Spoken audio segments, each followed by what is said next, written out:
बस ऐसे ही दिल चाह रहा था कि इस मौजू पर गुफ्तगू की जाए कि कुछ मंज़र जल्द ख़त्म हो जाएंगे, यानी मुस्तक़बिल में हमारे पास कुछ ख़यालात, कुछ एहसासात और कुछ मंज़र रहेंगे ही नहीं, और हमें डिक्शनरीज़ भी रीड्राफ्ट करनी पड़ेंगी और हमें अपने कायनात के इंसाइक्लोपीडिया भी दोबारा से लिखने पड़ेंगे क्योंकि कुछ बातें रहेंगी ही नहीं। ऐसे ही गालिब के शेर से शुरू करते हैं। आते हैं गैब से मज़ामी ख़याल में, गालिब सरीर ख़ामाए नवाए सरोश है। यानी कि जब मैं कलम को कागज़ पर रखता हूँ और लिखता हूँ, तो उस कलम को कागज़ पर रख कर लिखने से जो आवाज़ पैदा होती है वो कलम की नहीं है, वो फ़रिश्तों के पर फड़फड़ा रहे हैं जो मुझ तक पैगाम गैब से ला रहे हैं। अब कलम रहेगा ही नहीं, और अब तो एक स्मूथ पेन और बॉल पॉइंट के वो तसव्वुरात हैं जिसमें फ़्लो दिया जाता है और आवाज़ आती ही नहीं, मतलब आवाज़ आना बुराई समझी जाती है उस कलम की, उस पेन की, उस बॉल पॉइंट की। तो अब ये मंज़र आप कैसे बच्चों को समझाएंगे कि जब राइटिंग करते हुए आवाज़ ही नहीं आएगी, मगर बॉल पॉइंट भी बिल्कुल ख़त्म होने वाले हैं, इनका तसव्वुर भी नहीं रहेगा, किस्सों में भी किस्सा नहीं होगा, क्योंकि अब तो बिल्कुल स्पीक आप बोलते हैं और वो आगे लिख दिया जाता है, और कीबोर्ड का तसव्वुर भी पुराना होता जा रहा है। अल्फ़ाबेट्स भी ऐसे हैं जैसे छुपते चले जा रहे हैं। अब तो इमोजीज़ का दौर है, मतलब कि अगर आप खुश हैं तो 2 दिल बना के भेज दिए, और आप नहीं जानते कि सिराज औरंगाबादी के दिल पर क्या गुजरी थी जब वो दिलों को मुतारिफ़ करा रहे थे। तो आप गमगीन हैं तो 1-2 रोते हुए चेहरे भेज दिए, आप खुश हैं तो हंसते हुए कहका लगाता हुआ इमोजी भेज दिया, तो आप उसके उस मतलब कि उस हाल से ना वाकिफ़ रह जाएंगे। इससे अगर हम आगे बढ़ें तो अगले वक्तों में टेलीपोर्टेशन का तसव्वुर आएगा, यानी आप एक जगह से दूसरी जगह पलक झपकते ही चले जाएंगे। तो फिर ये थकावट, ज़ादेरा, मंजिल, ये तमाम बातें ख़त्म हो जाएंगी, सफ़र ख़त्म हो जाएगा। और वो जो अहमद जावेद साहब का कौल है, सफ़र कुल है मंजिल जुज़ है, वो बात हम समझा ही ना पाएंगे कि मंजिल की तरफ जाते हुए वो जो सफ़र के दौरान जज्बा होता है वो तय करता है कि तुम रहनुमा हो या कुछ भी नहीं। तो वो ख़त्म हो जाएगा, यहाँ से टेलीपोर्ट होऊंगा, दूसरी तरफ चला जाऊंगा, तो सफ़र में जो थकावट होती है, ज़्यादा राह चाहिए होता है, वो जो लैंडमार्क्स आते हैं थोड़ी थोड़ी देर बाद। वो जो अहमद जावेद साहब का भी एक शेर है कि मैंने अपने घर की जो तामीर हुई है घर की संगे मील से, तो मेरी ज़िंदगी इतने सफ़र में गुज़री है, ज़िंदगी सफ़र थी कि जो घर भी बनाया वो संगे मील, वो जो पत्थर जिसके ऊपर लिखा होता है कि अब भाई Lahore 200 kilometre, UK London 35 kilometre रह गया, उन पत्थरों को इकट्ठा कर करके मैंने घर बनाया है। तो जब सफ़र में ही नहीं रहेगा तो वो संगे मील कहाँ से मैं लेकर आऊँगा। ऐसे ही गालिब का एक और मंज़र है जहाँ गालिब कहते हैं कि कासिद के आते आते ख़त एक और लिख रखूँ। अब आप देखें, हमारा कासिद का तसव्वुर ख़त्म हो चुका है, बस एक डिलीवरी बॉय आता है खाना देने या प्रोडक्ट्स की डिलीवरी होती है घरों पे, कासिद अब नहीं आते। तो जब कासिद का तसव्वुर ही ख़त्म हो गया तो ख़त का तसव्वुर भी ख़त्म हो ही चुका है। वहाँ से खैर मैं अभी आगे गुफ्तगू शुरू भी करता हूँ कि फ़िराक का कोई तसव्वुर नहीं। अगर आपको लगता है मुझे महबूबा नहीं मिली और फ़िराक, वो कैफ़ियत ख़त्म हो चुकी हैं।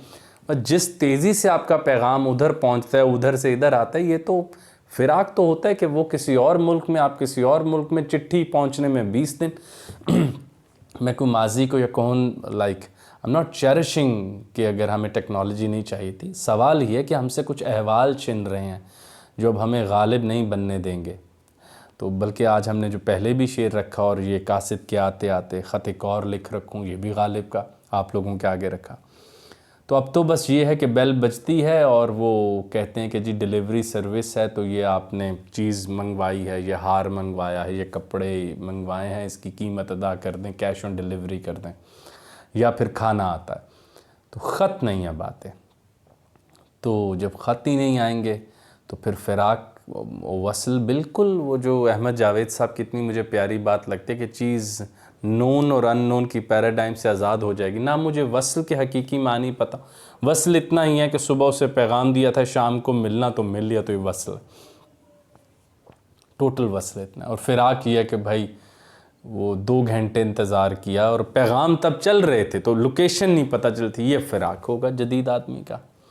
मतलब वो ऐसा नहीं होगा वो जो कभी आप वक्त निकाल के ज़िया महीउद्दीन साहब की आवाज़ में बासौदे की मरियम सुने कि ऐसे महबूब से मोहब्बत कर लेना जो शायद जिनको हम पा ना सकें, वो या उन ट्रैजिक कंडीशन से अपनी तरबियत करना कि हम जान भी जाएं अब अपनी महबूबा को नहीं पा सकते, पाने की लगन कम नहीं होने देंगे। इसके अलावा जो एक और ख़्याल मेरे पास आ रहा है कि जदीद आदमी अननोबिलिटी के एहसास से दूर हो जाएगा, उसके लिए सब कुछ मौजूद होगा। यानी उसने बोलना बाद में है और जवाब पहले है, बोलना बाद में, इमेजेस पहले हैं।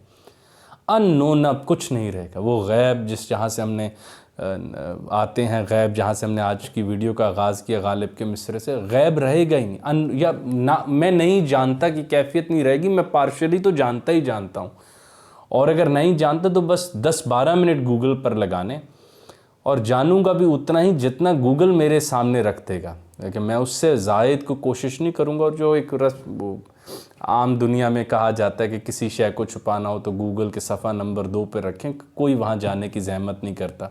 तो पहले सफ़े पे जो चीज़ें उतना ही मेरा उस शय की तरफ तसव्वुर इल्म है और उसके बाद ख़त्म। तो ये कुछ बातें थीं। और आखिर में फिर वो मुझे गालिब का ही एक शेर याद आ रहा था, अभी अभी याद आ रहा है। वो है कि जहाँ पे गालिब कहते हैं ना कि फॉरगेटफुलनेस ख़त्म हो जाएगी जदीद आदमी की, वो कुछ भूलेगा नहीं, उसे कुछ भूलने की ज़रूरत ही नहीं पड़ेगी क्योंकि इतनी मेमोरी चिप्स लगी होंगी। बल्कि नेटफ्लिक्स पे ब्लैक मिरर की एक एपिसोड में वो इवन अपनी अगर इमिग्रेशन से गुज़र रहे हैं या कोई चीज़ ख़रीद रहे हैं तो कहते हैं भाई अपना पास दिखाओ, तो ऐसे करके वो ऐसे पीछे करते हैं तो उसकी आंखों में आप देख लेते हैं कि कहाँ कहाँ से होके आया। तो ज़िंदगी जैसे जैसे मैं जी रहा हूँ वैसे वैसे एक चिप रिकॉर्ड कर रही है। अब जब मेरी पूरी ज़िंदगी रिकॉर्ड हो रही है तो निस्याँ या फॉरगेटफुलनेस या भूलना कहाँ से शामिल होगा। तो मुझे वो गालिब का बिल्कुल है कि वो सब कहाँ कुछ लाला व गुल में याद थी हमको भी रंगा रंगे बज़में राई, लेकिन अब नक्शो निगारे ताकि निस्याँ हो गई भाई कि अब हम भूल गए अपना बचपन जहन में कहीं रख के, आपका नाम नहीं याद आ रहा, आपकी शख्सियत से मैं वाकिफ़, ये सब ख़त्म हो जाएगा।